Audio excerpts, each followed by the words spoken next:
one are from early New Albany. New Albany was founded in 1813 when Indiana was still a territory. Indiana didn't become a state until 1816, and Floyd County didn't come to be until 1819. They took a little chunk of Floyd County, or Clark County, a little chunk of Harrison County, and that's where Floyd County came from.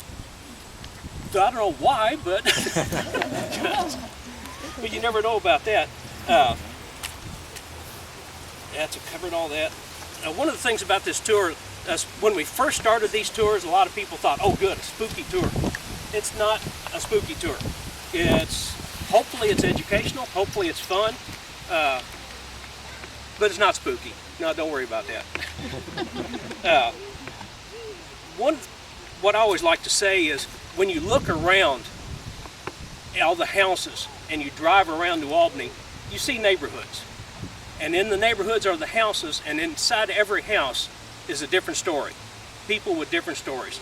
This is the Fairview neighborhood. So tonight we'd like to share some of these stories from our Fairview neighborhood with you. Our first scene is about cholera. And to give you a little background on the early 1800s, or mid to late 1800s, especially early 1800s, medical schools were pretty much hit or miss. There were no government requirements for doctors back then. If you could afford to pay a few bucks, then you could go to the medical school, and as long as you scraped by the test at the end, you became a doctor. All the school was strictly lecture. There was no laboratory work. There was no visiting patients and learning from visiting patients. There was no doing autopsies and learning about the human body. You sat, listened to the doctor talk. At the end of it, you took a test, you're a doctor. That's how it went.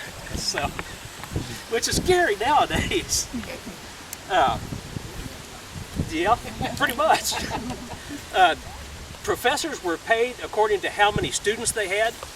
So they would try to get as many students in as they could. And the lecture halls would sometimes be huge with these, because that made more money. Of course, the doctors weren't any better, but that's the way it worked. Medical schools sprang up all over the place. It wasn't until the probably early 1900s that the government started stepping in and saying, hey, we need requirements for medical school and for doctors.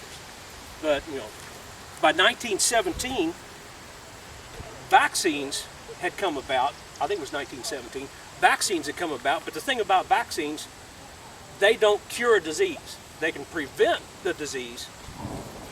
Typhoid, diphtheria, polio, there's all kinds of vaccines out there. But once you had any of the diseases, it wouldn't help you. Wouldn't help you a bit. It would help prevent, but it couldn't cure you.